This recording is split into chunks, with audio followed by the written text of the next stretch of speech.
Look up the word crazy in the dictionary and you might just find an asterisk beside the definition that says, listen to the Subiquitous podcast featuring Sue Duffield and you'll find out what crazy means. Sue's travelogue journey of unfiltered stories, impossible miracles, and faith-filled fun will be revisited right here. So buckle up and let's get going with this humorous travelogue of an unfiltered saint, Subiquitous. Long before podcasting was a thing, blogging took over the world. It's both fun and sobering to go back on the internet search and find articles and blog posts and pieces that I've written over the years. Go ahead, I dare you. Just Google Sue Duffield blogspot and you'll get more than you'll ever want or need. And now I'm not saying that podcasting or vlogging has taken over my medium of writing, but I will say this. I don't do it quite as often as I used to because now we have a podcast. But over 13 years ago, I wrote this post called The Patty Duke Flu. And since the new year gave me a bout of upper respiratory craziness, I thought it would be fun to revisit the blog post and maybe add a few things at the end. Both Jeff and I struggled with being sick this past week, and so much so I couldn't even sing or speak last Sunday in a church in Philadelphia that we hadn't performed in for over 25 years.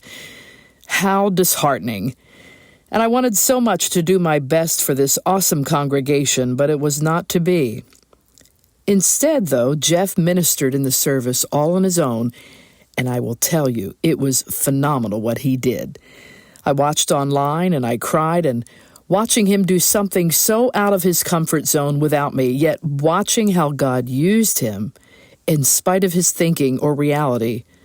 I love when God does that kind of thing. So here's the Patty Duke flu. The stiffness in my back and overall body ache isn't fun. I've been on this decrepit bed trip way too long this week, and I'm developing this weird kind of ceiling stare that's quite mesmerizing. I'm counting how many rotations the ceiling fan makes in 30 seconds. There's also a 1-second delay of sound broadcast between the television downstairs and the one in my room upstairs. Both TVs are on antenna TV. Yeah, we got rid of cable. And both are tuned in to The Patty Duke Show. Both TVs are out of audio-video sync with each other, and they do this funky echo throughout the house as if Patty and Cousin Kathy are on an excursion inside the Luray Caverns with ceiling fans. Jeff says when I'm delirious with fever speak, I converse with my mother and Annie.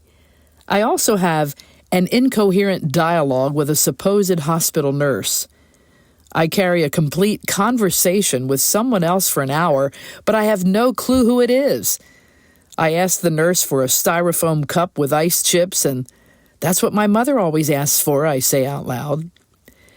Jeff graciously sat next to my bed in a rocking chair. I don't know how, but he contains his rolling laughter like a champ.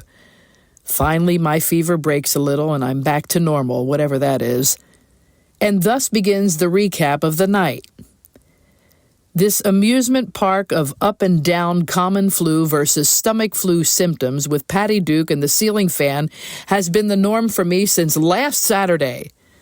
Let's just list them all for giggles and guffaws. Fever, muscle pain, fatigue, cough, breathing difficulty, sneezing, loss of appetite, headache, nasal congestion, ear pain, cramps, stomach pain, nausea, vomiting, diarrhea. Did you get the flu shot, Sue? I've been asked that about 50 times. No, for some reason I decided to take on the new and improved pneumonia shot this year instead. Well, no wonder, my friend said. This strand is awful. Schools are shutting down. Influenza cases like this always happen when there's not enough frigid cold to kill it all off. So I've heard. My grandmother used to say that all the time. Cold winter kills the flu. Warm winters make everybody sick. So instead, we're gifted with a few nice days of 70 degrees, and I daringly frolic through the park mid-flu week and walk about 50 feet, then collapse on a bench. And I call Jeff on my cell phone to come pick me up. And just when I think I feel better and attempt to do some normal stuff, I inevitably end up plopping down on the bed, counting the rotations of the ceiling fan again. And this time, I count in Spanish. Uno, dos, tres. One of the things I preach the most is God often uses life's stops to keep us going. Should I repeat that? God often uses life's stops to keep us going. I know my schedule is crazy. I know I push my body sometimes to the limit, but I'm also amazed how God allows the stoppages to refuel me for future and profitable use down the road. Psalm 119, 133. Keep steady my steps according to your promise, and let no iniquity get dominion over me. And then there's this from Proverbs 16:9. We can make our plans, but the Lord determines our steps. So 2 weeks off to enjoy being home, to reacquaint myself with cleaning, cooking, resting, and preparing. But instead, I become best friends with Patty Duke Lane and her cousin Kathy. One luxury of being still, besides indulging in retro television, is having time to pray. You know, praying urgently and intentionally for friends who are reaching out to me right now is an extraordinary gift. No distractions, no control over what I can or can't do, just sincere, focused prayer for others, whether on my iPhone, iPad, or computer. You know what? This has been the best RX I could ever ask for. And for those who know me and follow my words, you know, praying for others will bring healing to your own soul and your own body. I've seen it time and time again. So I laugh to myself when I think that maybe time off or time out like this would be great to freshen up on my conversational Spanish. A great idea to help kill the time as I get over this flu. And as soon as I think that, I hear Patty Lane say to Cousin Kathy, "You speak Latin? The only Latin I know is Paul Anka." Bless you, my twin cousin friend. If you too have had a tough go of it this winter, remember, let no iniquity have dominion over you. And count your blessings while your ceiling fan rotates. You're one step closer to getting better. So let's sing it together. They laugh alike, they walk alike, at times they even talk alike. You can lose your mind. Well, whatever. Anyway, during the Middle Ages, Christians reacted in a number of different ways as the bubonic plague and its worst epidemic, the Black Death, ravaged Europe and Asia, courtesy of both rats and close quarters.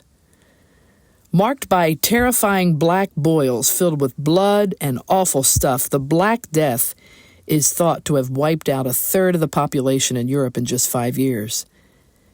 Trade ships brought it to Europe from the Near and Far East in the mid-14th century, and its rapid rate of infection caused widespread hysteria. The panic caused a range of reactions. Some Christians avoided each other, closing up shops, abandoning work, and fleeing cities, seeking safety. Many priests refused to perform last rites for the dying. And others saw the plague as a divine punishment and began to walk the streets barefoot in sackcloth, crying out for God's forgiveness. Some even took it a step further, marching in mass groups, beating themselves with leather whips or iron spikes, and soon attacking churches. A few turned their wrath toward people of other faiths, as though they caused the epidemic. Still, there were great pockets of Christians who, as in other plagues, sacrificed their own lives to care for the ill, and doing all they could to live out Christ's command to serve and love. So eventually, the Black Death ran its course, though it emerged repeatedly throughout the centuries. And in one significant example of Christian leadership, Martin Luther, who began the Protestant Reformation, refused to flee in the 1500s when the bubonic plague hit Wittenberg, Germany. Luther wrote a highly influential tract, whether one may flee from a deadly plague, reminding Christians of Jesus' words in Matthew 25:41 through 46. I was sick and you did not visit me. And urging them to remain bound together in care and love.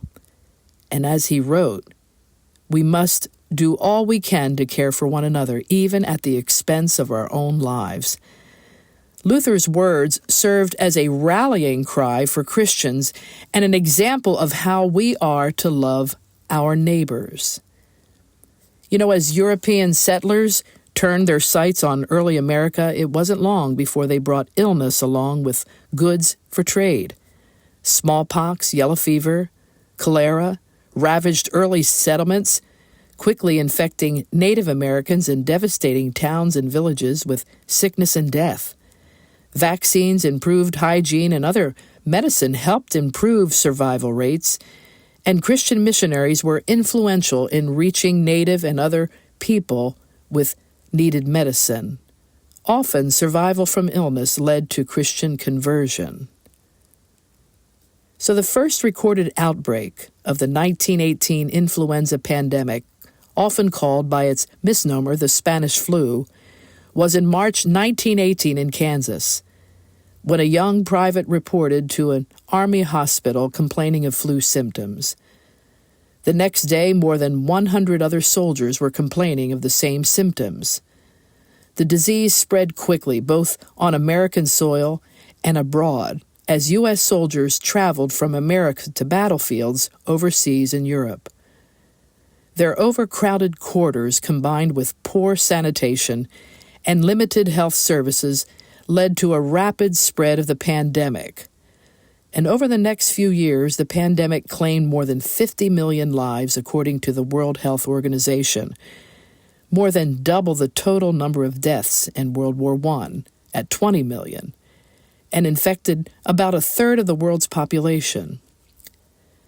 But much like the response to COVID-19 in 2020, many communities reacted with public closures of schools and businesses, church services, and other gatherings, and instead of worshiping in large crowds, many Christians took to meeting in private homes, much like the apostles did in the early days of the church. As in earlier pandemics, Christians were frequently first responders when it came to caring for the sick.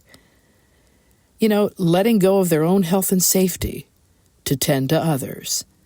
They served in hospitals and visited the ill in homes and sitting and praying with them for hours. And others pitched in to help by digging graves or cleaning or cooking meals. Their message of Christian love and hope, especially the emphasis on fear not and the truth that eternal life awaits those who believe in Jesus by both Christian and non-Christian alike, much like it is doing today. But what does the Bible say specifically about helping the sick? I've thought about this. The Bible is filled with examples and directives about helping those who are ill or who are unable to care for themselves. Here are some of my favorites. When did we see you a stranger and invite you in, or needed clothing to clothe you? When did we see you sick or in prison, or go to visit you? The king will reply, truly I tell you, whatever you did for one of the least of these brothers and sisters of mine, you did it for me. That's in Matthew 25:38 through 40. Now that I, your Lord and teacher, have washed your feet, you also should wash one another's feet. John 13:14. Do nothing out of selfish ambition or vain conceit. Rather, in humility, value others above yourself, not looking to your own interests, but each of you to the interests of others. Philippians 2:3 and 4. So in everything, do to others what you would have them do to you, for this sums up the law and the prophets. Matthew 7:12. A new command I give you, love one another as I have loved you, so you must love one another. John 13:34. At sunset, the people brought to Jesus all who had various kinds of sicknesses, and laying his hands on each one, he healed them. Luke 4, verse 40. Jesus went throughout Galilee, teaching in their synagogues, proclaiming the good news of the kingdom, and healing every disease and sickness among the people. Matthew 4, verse 23. And when evening came, many who were demon-possessed were brought to him, and he drove out the spirits with a word and healed all the sick. Matthew 8, verse 16. Take comfort in knowing that God has been with his people from the very beginning through struggle and strife and sickness. He is near to his children, and he cares for us. Take your troubles to the Lord, for he is present and aware, and find rest in his grace and peace. So if you find yourself sequestered or quarantined during the season right now at the beginning of the year, while you recover, there's nothing like watching all the old shows, Patty Duke included, to remind you of a simpler time. It may not have been an easier time, but it surely seemed simpler. Right, Patty, Kathy?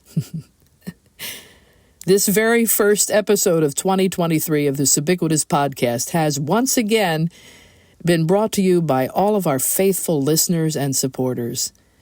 And as we span the globe, boy, that sounded official, and we continue to broadcast across the nation and around the world, you can tell I listened to Revival Time Radio with C.M. Ward in the 60s. Thank you for sharing this episode and podcast on your social media sites. Share it on Facebook, Instagram, or Twitter, wherever your influence lies.